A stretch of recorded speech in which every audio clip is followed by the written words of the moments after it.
So in the past year, we've put a lot of emphasis in particular on calcium imaging. So it turns out that essentially every cell in the body signals using calcium. What is it? Cells signal for all kinds of reasons.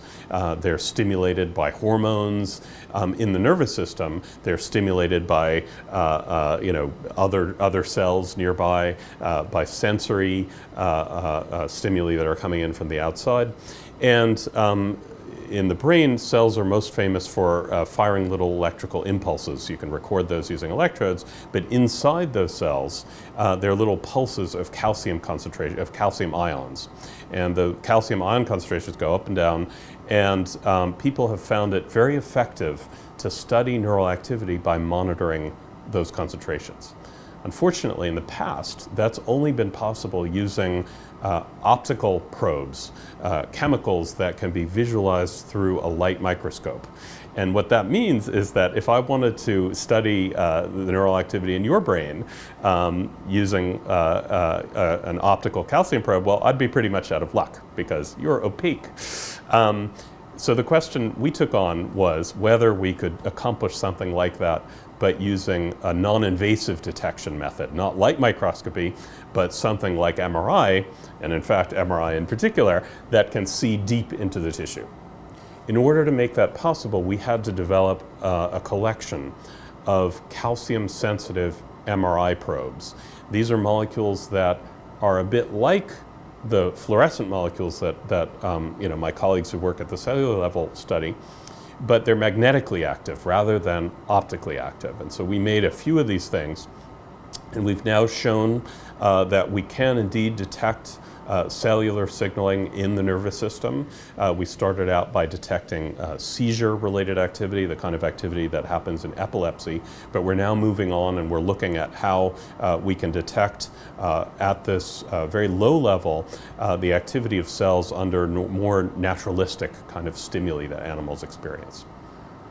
As I discussed, I mean, any cell in the brain that is active is experiencing calcium fluctuations that, at least in principle, we can record using these probes. Now, in some brain conditions, that activity is out of control.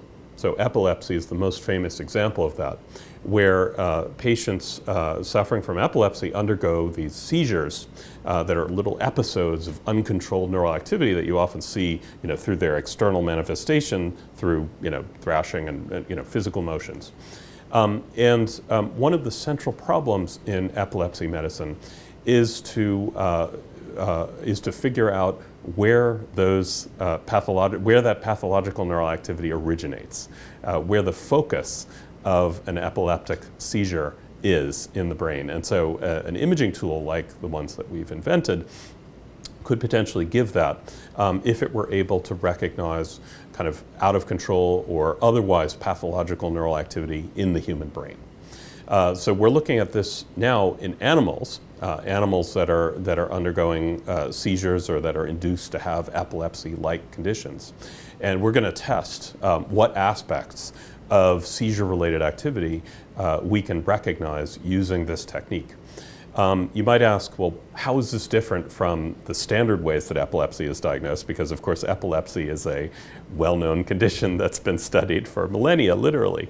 And the answer is, our tools offer the potential for a very precise recognition, a very precise monitoring of neural activity, both in the spatial dimension, so in other words, how detailed in 3 dimensions the phenomena that we're looking at are, and also in the temporal dimension. So we think we can use our technique to look at neural activity at a rate that is more than 10 times faster than what, for instance, normal human brain imaging, fMRI, could recognize. So we think it could be quite powerful for this.